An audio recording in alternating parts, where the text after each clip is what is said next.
Muy buenas noches, Gonzalo. A través de este video quiero de forma asincrónica intentar culminar el contenido temático de los tratados internacionales. Bienvenido a esta sesión, la cual pretendo hacerte una retroalimentación dado la coyuntura que tuvimos el martes pasado y por supuesto que te puedas ubicar rápidamente en contexto como tal. Permíteme compartir pantalla y compartamos precisamente lo que es el concepto de los tratados internacionales.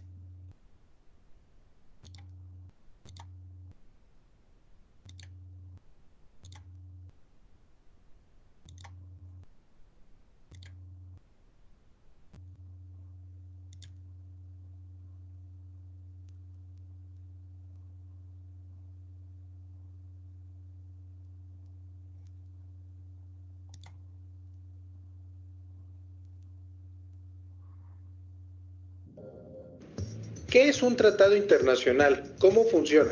En este video vamos a hablar de los tratados internacionales y cómo funcionan. Y también vamos a hablar de algunos de los tratados internacionales que tiene México y América Latina. Para empezar, déjame decirte que los tratados son una parte de las relaciones internacionales. Es decir, que los países tienen que regular su convivencia y tienen que regular todo. Derechos humanos, economía, comunicación, medios y todas las operaciones de comercio exterior.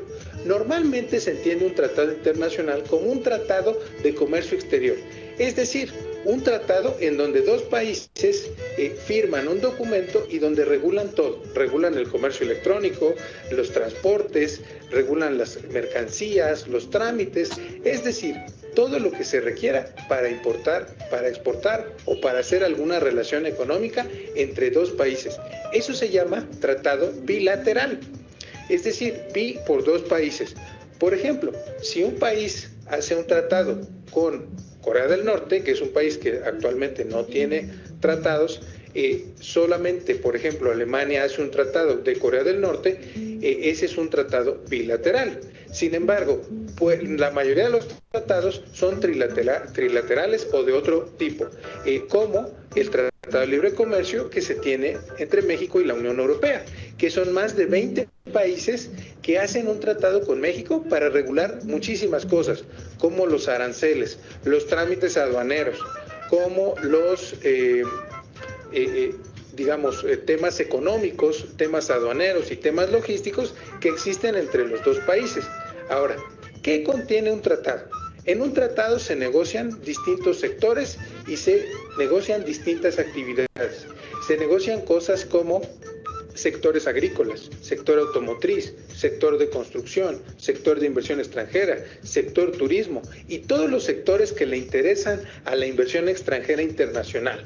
Pero por otro lado, también se negocian en un tratado distintos aspectos que les interesan a todos los países, como reglas aduaneras, seguridad de la carga, seguridad de las mercancías, los inversionistas extranjeros, visas, en fin, si tú revisas el Tratado de Libre Comercio de América del Norte o revisas cualquier tratado, te vas a dar cuenta de que hay cláusulas inclusive ambientales. ¿Por qué? Porque los tratados se negocian de tal manera que convenga a los intereses de todos los países. Ahora, ¿para qué sirve un tratado? Seguramente me estarás preguntando, ¿para qué sirve un tratado? Un tratado sirve para establecer una certidumbre a inversionistas, empresarios y países. ¿Qué es la certidumbre? Es que tú puedas invertir en un país, que tú puedas exportar de un país a otro, que tú puedas importar, que puedas hacer cualquier actividad económica sin problemas y con tranquilidad. Bueno, así terminamos este primer video de tratados internacionales. No se te olvide darnos like si quieres que continuemos con estos videos.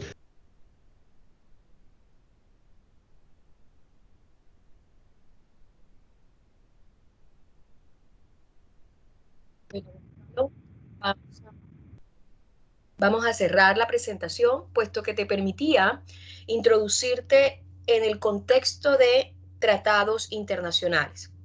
Ahora bien, vamos a abrir la presentación diapositiva que tenemos preparada para la sesión asincrónica del día de hoy y que es precisamente, va muy de la mano con lo que comentábamos en la parte introductoria.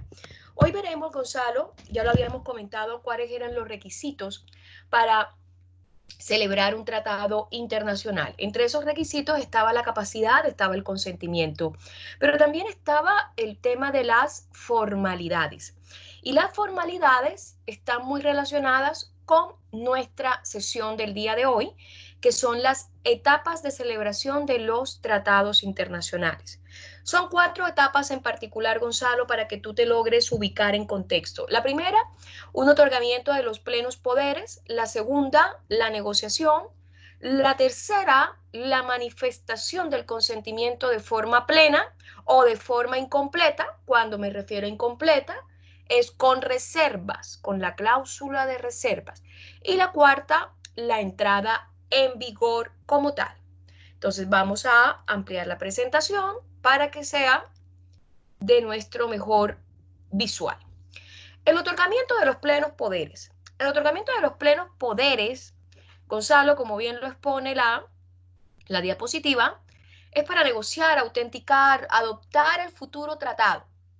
Mucho se dice que la etapa del otorgamiento de los plenos poderes es una fase previa, ¿sí? Es la antesala a la negociación y que por ende ahí las autoridades representantes legales de los estados, así como sus respectivos ministros y sus respectivas comisiones internacionales. Y cuando te hablo de comisiones, es que el presidente puede delegar en la figura de su canciller o de ministro de Relaciones Exteriores, pero también pueden ir acompañados de algunos expertos en materia de educación, en materia de economía, en los planos internacionales para que asesoren a esta persona que está dotada o que tiene el otorgamiento de los plenos poderes, ya sea de carácter provisorio cuando el presidente de la República delega al ministro de Relaciones Exteriores o canciller, o cuando lo hace el propio presidente de la República o jefe de Estado. Entonces, esta es la fase previa. Y en ella, por supuesto, todavía es una fase de introductoria a la posible negociación sobre el tratado como tal. Si nosotros nos vamos al estudio de la Convención de Viena, Gonzalo, que ha sido, digamos, el elemento guía, el texto fundamental para que tú te puedas ubicar en el concepto de tratados internacionales, en el artículo 2.1c se entiende por plenos poderes un documento que emana de la autoridad competente del Estado y por el que se designa a una o varias personas para representar al Estado en la negociación, la adopción o la autenticación del texto de un tratado, expresando su libre consentimiento en obligarse por ese tratado o para ejecutar cualquier acto, por supuesto, jurídico, obligacional, derivado de ese tratado como tal. La Convención de Viena, aquí hay que precisar, cuando hablamos del otorgamiento pleno de los poderes, la Convención de Viena deja al derecho interno, al derecho de cada Estado, la reglamentación, Gonzalo, de las facultades concretas que puedan corresponder al órgano en particular para actuar en el campo de las relaciones internacionales. Es decir, que por intermedio de lo que disponga el presidente y lo que también se encuentre presupuestado en ese artículo 50 de nuestra Carta Política, posterior a la reforma constitucional del año 2005, quienes podrían integrar la fase de plenipotenciaria y la fase de negociación y, por supuesto, de autenticación de un tratado internacional. Entonces, esto se deja al arbitrio o se deja a consigna de lo que estipula cada derecho interno de cada Estado como tal. Y por supuesto, a establecer una regla general y varias específicas respecto de quién se considera internacionalmente capacitado para obligar a su Estado por medio de los tratados internacionales. Esta mención que te estoy expresando está contemplada en el artículo 7º y 8 de la Convención de Viena. Ahora bien, nuestra segunda fase es la fase de la negociación. Y en la fase de la negociación tenemos tres aspectos a tratar. Primero, su desarrollo. Segundo, el fin de la negociación propiamente dicha, que es a donde se adopta y se autentica, es decir, se valida el texto.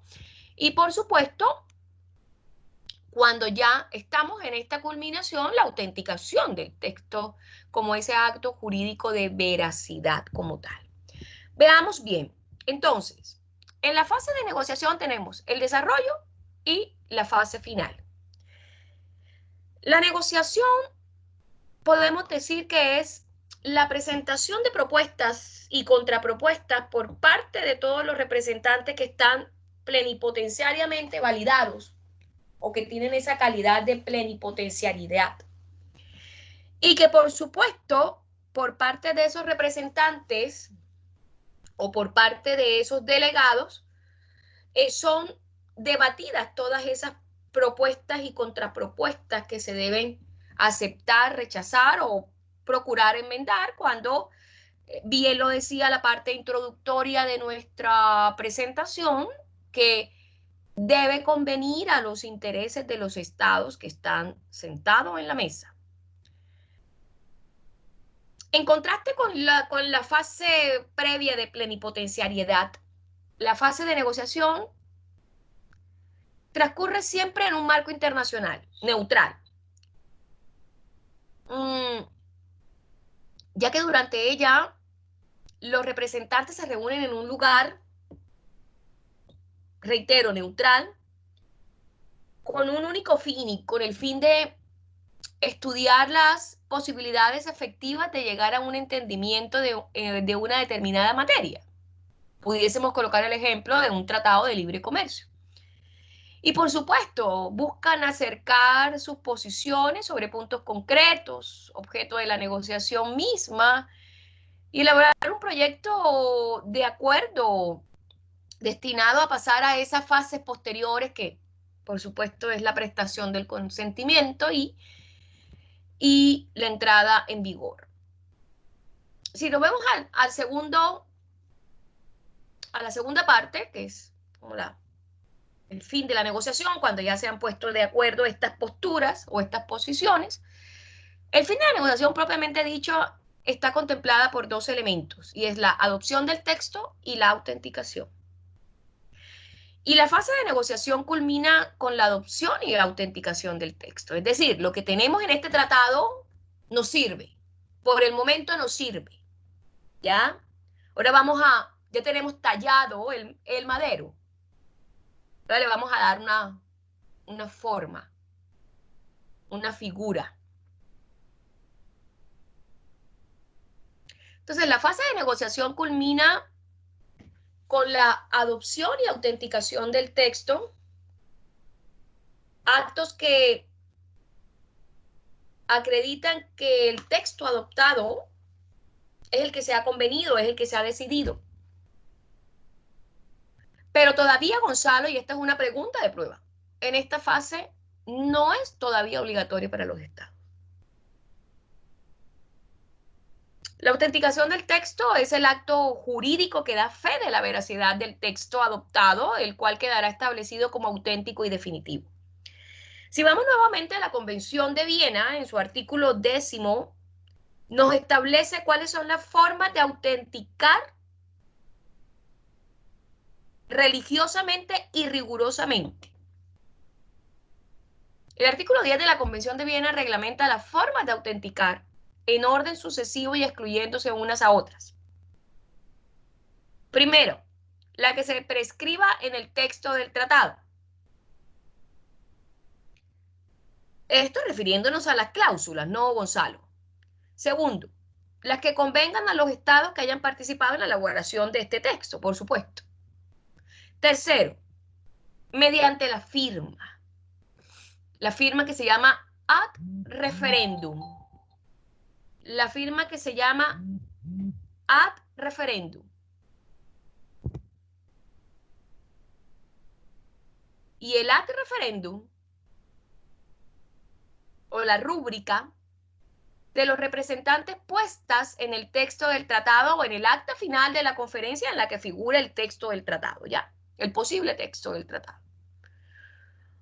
Con la autenticación termina la elaboración del texto del tratado, pero los estados negociadores no están todavía obligados por el mismo. La vinculación jurídica solo se vincula obligatoriamente con la prestación del consentimiento, con la manifestación de la voluntad por parte de esos estados respecto del texto del tratado. No obstante, esto no significa que la autenticación, Gonzalo, no produzca ciertos efectos jurídicos derivados esencialmente del principio de la buena fe, el principio del pacta sunt servanda. ¿Por qué? Porque la autenticación del texto de un tratado multilateral, por ejemplo, por un número muy significativo de estados, puede llegar a tener un efecto político, jurídico, económico, social, que vaya mucho más allá de la simple autenticación, pudiendo incidir, por ejemplo, en la formación de nuevas normas internas. Entonces, claramente, eso, si bien la autenticación no vincula jurídicamente, pero sí, así como bien lo veíamos con la plenipotenciariedad, es la antesala de esa obligatoriedad que se materializa con la prestación del consentimiento como tal.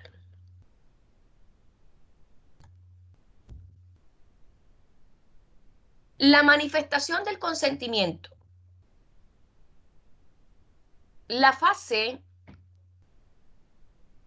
de la manifestación del consentimiento es crucial, porque sin ella no hay obligatoriedad por parte de los sujetos intervinientes o de derecho internacional público.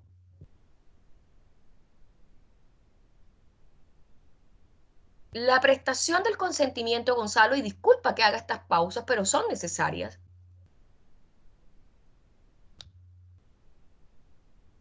Transforma al Estado negociador en parte contratante. La prestación del consentimiento transforma al Estado negociador en parte contratante. Y con la entrada ya en vigor, que es nuestra última fase dentro de las etapas de celebración de los tratados internacionales, es parte dentro de ese tratado. Entonces, todos son estados negociadores, Gonzalo. No es que estemos hablando de una única postura.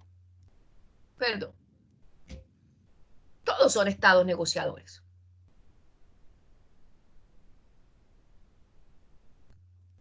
Y claramente, cuando ya se ha suscrito el tratado internacional, todos son sujetos sujetos de derecho internacional público de ese tratado internacional.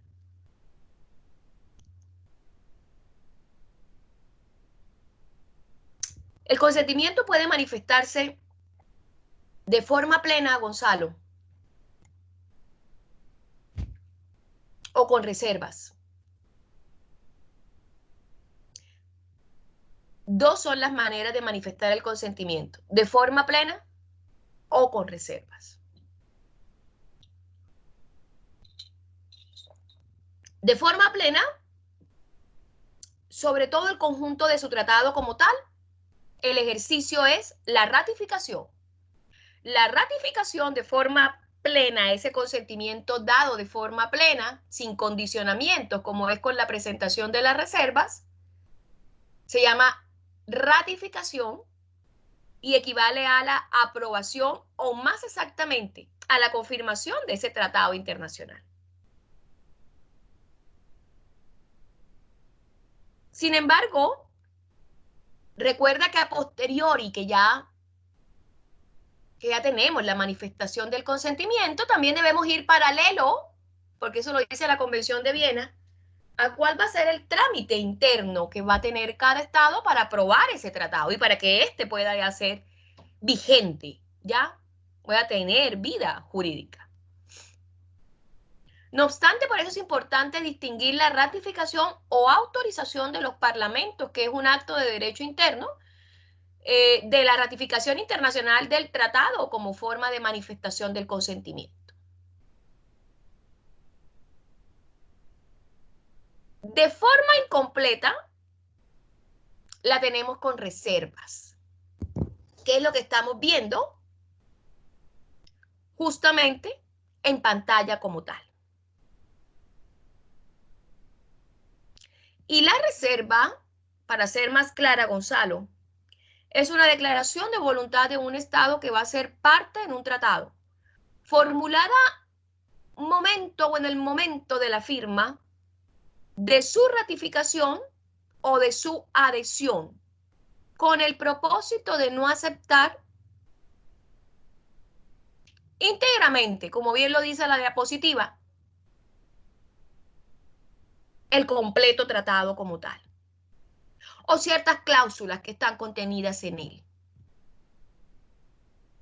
Gonzalo, preciso mencionarte que las reservas aparecen, o sea, no es algo reciente, siempre se han dado. Desde el siglo XIX las reservas estaban presentes en los tratados multilaterales. Y casi siempre el fundamento teórico de esta era en que si la soberanía estatal permite a un Estado lo más, también debería permitirle lo menos. Es decir, lo más, firmar el tratado como tal, manifestar la voluntad, lo menos, excluir determinadas cláusulas que no satisfacieran las necesidades del Estado como tal. La razón de ser de la práctica de la reserva es el deseo de que participen en los tratados internacionales, multilaterales. En bilateralidad no debería haber reservas, porque la negociación es más íntima, es más ligada. El mayor número de estados posibles. La idea es que participen en el mayor número de estados posible, indistintas las condiciones de la participación, aunque sea formulando reservas. Entonces, por ello la importancia de ella. Ahora bien, ¿cuáles son las clases de reserva existentes? Tenemos por el alcance de los efectos jurídicos, por su objeto y por el momento en que se formulan.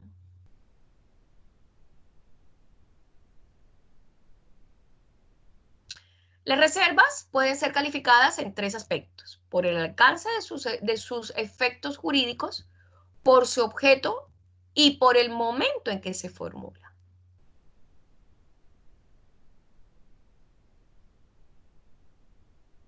La primera, las reservas que afectan a determinadas disposiciones de un tratado internacional, es decir, las cláusulas que no me satisfacen de todo este proceso negocial, las reservas que afectan al tratado en su generalidad, pero con respecto a ciertos aspectos específicos. Un ejemplo, profesora, la tasa de exención en un determinado puerto o respecto de un determinado producto.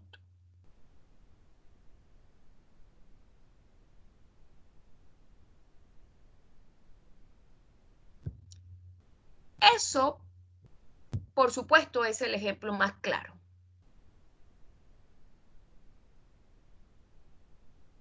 Podríamos pensar otros como cuáles. Cuando hablamos respecto de la importación y exportación de vehículos. Cuando hablamos inclusive en las declaratorias de los estados de guerra, las reservas son muy propicias. Por su objeto, tenemos reservas de exclusión de cláusulas. Si los estados que la formulan tratan de evitar todos o algunos de los efectos jurídicos que se derivan de esa cláusula o cláusulas objeto de la reserva. reservas de modificación de cláusulas, enmendar, proceso de enmendar, y las reservas interpretativas de tales cláusulas. Si se condiciona su consentimiento o el sujeto de derecho internacional público sujeta a condicionamiento la prestación de su consentimiento a una determinada interpretación de la cláusula objeto de la reserva. Es decir, que el método de la interpretación, como lo estaría interpretando ese sujeto de derecho internacional público, sería válido. Si los demás estados aceptan esa interpretación, será válido su uso.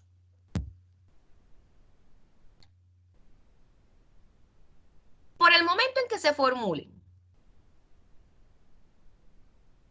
reservas formuladas durante la negociación, reservas formuladas al momento de la firma del tratado, y las reservas también formuladas en el instante mismo de la aprobación, ratificación, aceptación y la adhesión o inmediatamente posterior.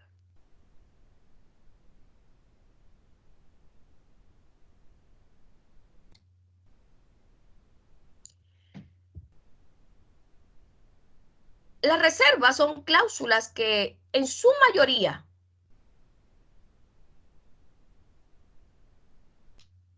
buscan una exclusión para un mejoramiento de las condiciones del tratado internacional como tal. Ahora bien, pasemos desde la manifestación del consentimiento a la entrada en vigor. Y la entrada en vigor no es más el momento en que el tratado empieza su vigencia. Pero ojo, Gonzalo, aquí hay que hacer una claridad absoluta.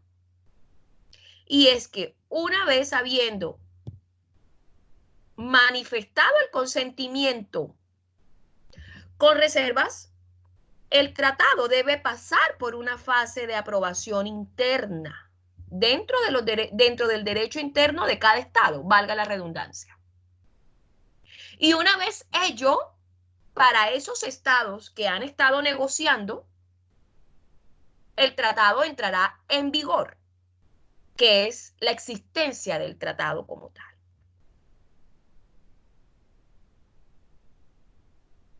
Claramente, en los tratados bilaterales es mucho más fácil, porque somos dos estados que estamos negociando y debería ser más expedito la fase negocial. Pero en la multilateralidad o en las convenciones multilaterales, la entrada en vigor suele hacerse dependiendo de, primero, del número determinado de ratificaciones o adhesiones, manifestación del consentimiento, y del transcurso de los términos que establecen en el tratado, porque la convención no establece unos términos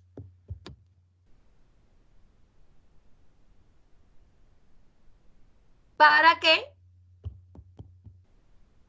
este pudiese entrar en vigor como tal. Pero casi siempre, cuando ya el Estado está dentro de la fase de procedimiento interno ante el Congreso, ante los parlamentos, ya el tratado es obligatorio. Jurídicamente, ¿por qué, Gonzalo? Porque se ha prestado el consentimiento. Y un principio básico en esta materia es la irretroactividad. El artículo 28 de la Convención de Viena lo contempla. Sin embargo, tiene unas excepciones. Primera, cuando las partes en el tratado lo hayan convenido, es decir, que exista, sobre todo cuando se adhieren o cuando se suman otros estados a un tratado que ya está previamente establecido. Suele suceder mucho en los tratados de libre comercio multilaterales. Y por supuesto, la segunda, cuando la retroactividad se deduzca del propio tratado o conste en algún texto adicional, ya que el mismo tratado contemple la retroactividad. No suele pasar, Gonzalo. Por lo general se busca que las acciones sean a partir de, o sea, yo presto mi consentimiento hoy, 18 de junio, y por ende a partir de ese momento deberían surtirse todos los efectos jurídicos como tal. Por regla general, los tratados comienzan a surtir efecto a partir de su entrada en vigor. Esto no siempre es, para algunos, no siempre es el caso, puesto que se requiere la aprobación interna por parte del derecho interno de cada estado. Pero sin embargo, reitero,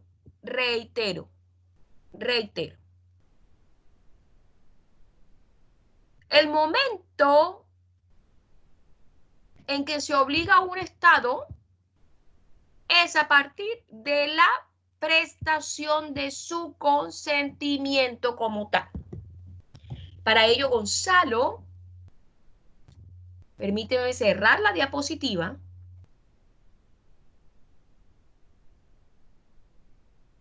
Y poder compartir una presentación en vídeo para que también a ti te quede con suficiente claridad.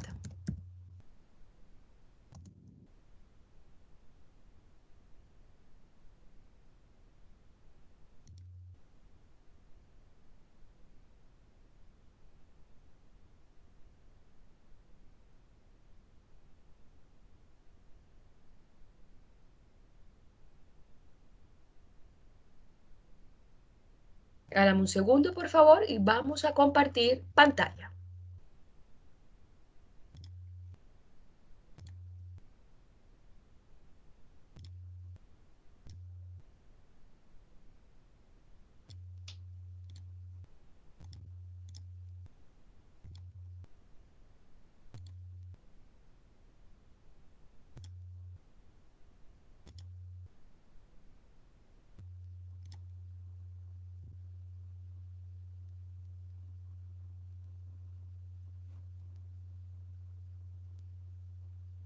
Hola, mi nombre es Gatasa Buatás, soy profesor principal de la Pontificia Universidad Católica del Perú y hoy les voy a hablar del proceso de celebración de tratados a la luz de la Convención de Viena de 1969 sobre el derecho de los tratados.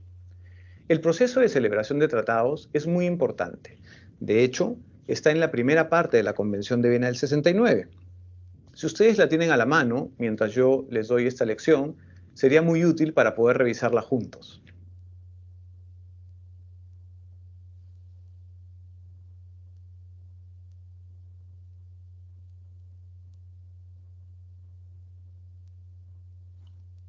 Muy bien, Gonzalo. Ahora veamos la jerarquía de los tratados internacionales en el derecho interno como tal.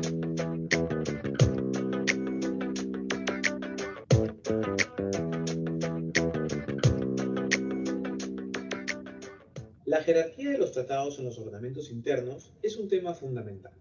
Las normas internacionales no establecen una jerarquía para los tratados, sino que dejan en libertad a los estados la posibilidad de determinar cuál va a ser la jerarquía que ellos quieran asignar a los tratados en sus respectivos ordenamientos internos. Sin embargo, no debemos olvidar que el artículo 27 de la Convención de Viena del 69 sobre el derecho de los tratados, si bien no establece jerarquía, sí determina que no se puede alegar ninguna disposición del derecho interno como justificación del incumplimiento de un tratado, lo que evidentemente implica que los tratados se tienen que aplicar, incluso más allá de lo que diga la Constitución de un Estado. En el caso del ordenamiento jurídico peruano, el artículo 200, numeral 4 de la Constitución establece que el proceso de inconstitucionalidad procede contra normas con rango de ley. Y al momento de poner ejemplos menciona los tratados. De esa norma se puede deducir que en el Perú los tratados tienen rango de ley. Sin embargo, la cuarta disposición final y transitoria establece que los derechos contenidos en la Constitución se van a interpretar a la luz de los tratados sobre derechos humanos de los que el Perú sea parte y que estén en vigor. En otras palabras, pareciera que la cuarta disposición final y transitoria está determinando como parámetro de interpretación de la Constitución aquellos tratados sobre derechos humanos. Si eso fuera así, esto querría decir que los tratados de derechos humanos debieran tener por lo menos rango constitucional, porque la Constitución no puede ser interpretada sobre la base de normas de inferior jerarquía.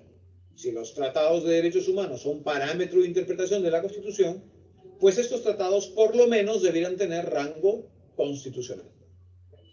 Adicionalmente, está el artículo 3 de la Constitución, que establece que se consideran derechos fundamentales no solo aquellos contenidos en el artículo 2 y el resto de derechos enumerados en la Constitución, sino también aquellos que se desprendan o deriven de la dignidad del ser humano. En otras palabras, los tratados de derechos humanos contienen derechos que se derivan de la dignidad del ser humano y por lo tanto esos derechos estarían incorporados en la Constitución en virtud del artículo 3. Por lo tanto, incluso si dijéramos que el Tratado de Derechos Humanos tiene rango legal, los derechos contenidos en ese tratado tendrían rango constitucional, lo que sería un absurdo. Sería una norma con rango de ley cuyo contenido tiene rango constitucional. ¿Cómo hacemos para solucionar este problema? El Tribunal Constitucional ha establecido que en el Perú todos los tratados tienen rango de ley. Sin embargo, ha señalado que los tratados de derechos humanos, si bien es cierto, tienen rango de ley, forman parte del bloque de constitucionalidad. Es decir, de este conjunto de normas que pese a tener rango de ley, se va a considerar que tienen fuerza constitucional. Entonces el Tribunal Constitucional hace una distinción entre el rango de una norma y la fuerza de una norma. Así, los tratados de derechos humanos, si bien tienen rango de ley, van a tener fuerza constitucional porque forman parte del bloque de constitucionalidad. Para finalizar, ¿qué podemos decir? Primero, hemos visto que las normas internacionales no otorgan jerarquía. Segundo, hemos señalado que el artículo 3 de la Constitución, junto con los artículos 200, numeral 4, y la cuarta disposición final y transitoria, establecen una situación poco clara para los tratados en el ordenamiento jurídico peruano. Y lo otro que hemos señalado es que el Tribunal Constitucional ha establecido que los tratados tienen rango de ley, incluso los de derechos humanos. Sin embargo, estos últimos, si bien tienen rango de ley, tendrían fuerza constitucional en tanto que formarían parte del bloque de constitucionalidad. Yo quisiera remitirme una vez más al artículo 27 de la Convención de Viena del 69 sobre el derecho de los tratados. Si bien en ese artículo se establece que no se puede alegar ninguna disposición del derecho interno, ni siquiera una disposición constitucional, como justificación del incumplimiento de un tratado, y esa norma en estricto no otorga jerarquía a los tratados, si leemos ese artículo a la luz del sistema de incorporación de normas del derecho internacional en el derecho interno, que implica necesariamente ubicar la norma internacional en un lugar jerárquico en el ordenamiento interno, si no podemos alegar ninguna disposición del derecho interno como justificación del incumplimiento del tratado, ni tampoco el tratado puede ser modificado, su aplicación suspendida o dado por terminado si no es siguiendo las normas del derecho internacional, en el ordenamiento interno va a ocurrir una situación muy particular. Una norma posterior no puede afectar al tratado. Incluso una modificación constitucional no podría afectar al tratado con rango de ley. ¿Por qué? Porque esto generaría responsabilidad internacional para el Estado. Entonces el Estado tiene dos opciones. O cumple con el derecho interno, con la eventualidad de que esto le genere responsabilidad internacional, o cumple con el derecho internacional al margen de las disposiciones del derecho interno y sobre todo en aplicación del artículo 27 de la Convención. No se puede alegar ninguna disposición del derecho interno como justificación del incumplimiento de un tratado. Si el Estado peruano opta por esta última opción, no alegar ninguna disposición del derecho interno como justificación del incumplimiento de un tratado, por más que se diga que ese artículo no otorga jerarquía a los tratados, en el ámbito interno ese artículo va a producir, luego de la incorporación de la norma internacional en el ordenamiento interno, los mismos efectos que los de la jerarquía. Por tanto, se podría decir que los tratados tienen una jerarquía superior a todo el ordenamiento jurídico interno. Es decir, se podría afirmar que los tratados tienen un rango supraconstitucional. Esto evidentemente es una interpretación que como todas las demás es discutible. Lo cierto, al margen de todas las posiciones que existan al respecto, es que el Estado peruano está obligado a cumplir con los tratados. No puede alegar su derecho interno como justificación del incumplimiento de un tratado y, desde luego, si incumple con un tratado, estaría incurriendo en responsabilidad internacional. Bueno, interesante por lo demás, Gonzalo, sobre todo que nos permite establecer procesos de comparación. Ahora permíteme ya visualizar y mostrar un poco lo que de una u otra manera hemos estado mencionando frente a los tratados internacionales en tiempos sobre todo de constituyente. Esto ya para ir cerrando, Gonzalo, y es esto, Chile ha suscrito muchísimos o cientos de convenios, tanto en derechos humanos, de tratados en materia de derechos humanos, como desde el punto de vista económico como tal. Pero por supuesto, la gran pregunta es qué jerarquía o si estos tratados internacionales es imperativo ajustarlos a la carta actual, ajustarlos a la realidad actual. Y por supuesto, si vamos a vivir un proceso de transformación constitucional, hay que ajustarlos a esa nueva carta. Entonces, claro, ha pasado que estamos a la espera de un posible plebiscito que es que de una u otra manera cambie o modifique el escenario de la Constitución de 1980 y que claramente permita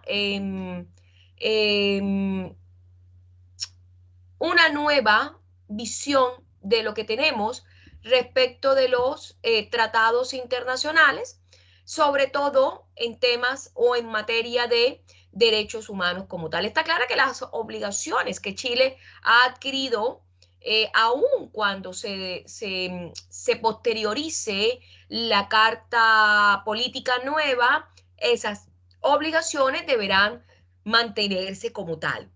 En teoría, lo que se trata es con esta nueva carta política no tener tantas amarras, digámoslo así, o amarras previas, que es la tesis de los cerrojos y metacerrojos que plantea el doctor Fernando Atria y que claramente hace que de una u otra manera se dificulte en algunas oportunidades el camino de los tratados internacionales en su proceso de aprobación interna como tal. Damos cuenta de que Chile se ha obligado internacional y jurídicamente por los compromisos que ha suscrito y que por supuesto, como bien lo dijo nuestro anterior exponente, aludir el cumplimiento de una normativa interna para generar el desconocimiento de lo que contiene en el tratado internacional generaría automáticamente responsabilidad internacional contemplada en el artículo 27 de la Convención de Viena. Gonzalo, con esto despedimos las diferentes etapas en las cuales se surte o se celebra un tratado internacional. Espero verte en la sesión del día 23 de junio para poder hablar sobre los efectos, la producción interna de estos tratados internacionales en Chile y por supuesto hablar de la nulidad de los tratados internacionales y con ello concluiríamos nuestro gran tema, tratados internacionales. Un saludo.